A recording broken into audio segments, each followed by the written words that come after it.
Hey RT students, we're going to do the HQ challenge this week, a little bit of patient assessment and just a little bit of hemodynamics just to give you a feel for it, and maybe we'll do another hemodynamic next week. Okay, upon assessment, you note that your patient has significant jugular venous distension. So when you look on the side of the neck, the jugular vein sticking out. A blood pressure of 120/62, which is normal. Normal intake and output. And diminished breath sounds. Now, diminished breath sounds is adventitious, okay? So breath sounds are not normally diminished. Which of the following could cause this issue? So this is a question like you might not know the answer right off the bat. You may need to rule some things out. So let's do that. All right, hypervolemia. Hypervolemia can cause jugular venous distension. But if somebody had hypervolemia, that means there's more volume in all of the vessels. And if there's more volume in the vessels in our body, that creates more pressure, which would elevate blood pressure. And because blood pressure is normal, that's not an option. All right, let's go with hypovolemia. Hypovolemia means there's not as much fluid in the vessels. That would mean a low blood pressure. It's not hypovolemia also. So now we have right-sided heart failure and aortic valve stenosis. So right-sided heart failure will cause JVD. Here's the reason why. If that left or right ventricle fails, it's not pumping blood into the pulmonary artery and into the pulmonary capillary bed of the lungs.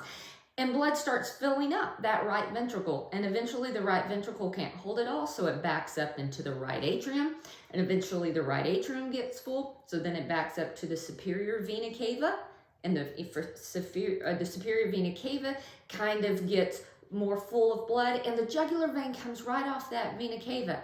And so that gets full of blood, and you can see that jugular venous distension. So right heart failure is the answer here, because aortic valve stenosis would be on the left side of the heart, okay? And the left side of the heart would not cause jugular venous distension. So just a little bit of patient assessment.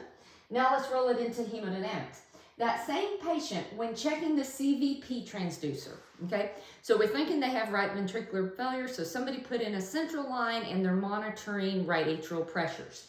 So that CVP transducer is 4 inches above the plebistatic axis. So when we're measuring heart pressures, CVP, PAP, wedge pressures, cardiac output, we want that to be the transducer, which measures the pressure, to be level with the heart. That's called the plebistatic axis. So gravity has an effect here. So if we have that transducer on the same level of the heart, but then we move it, it's going to change the pressure reading. So for example, if you put that pressure transducer below the heart, all the fluid in that catheter is going to bear down on the transducer. And if it bears down on the transducer, you're going to have an elevated CVP. All right. So the opposite is true. When that transducer is above the heart, you don't have those gravitational effects. And so the CVP is going to be lower than normal. So knowing that CVP is going to read lower. So hope this helps. See you next week.